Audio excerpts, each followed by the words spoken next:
Cut the cable. Cut it to the specified length. Threading mod. Thread each component onto the optical cable in sequence. Fiber stripping. Remove the outer sheath and excess Kevlar, then proceed with stripping. Glue mixing.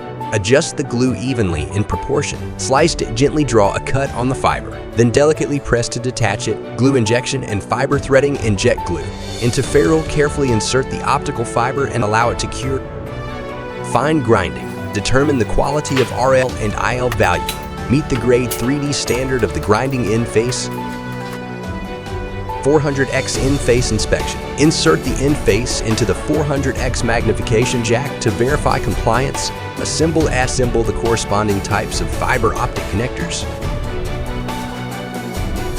Professional testing to ensure quality and reliability. Package. Inspect and confirm, then finalize the packaging. Van de Sale. Accelerating the world with technology.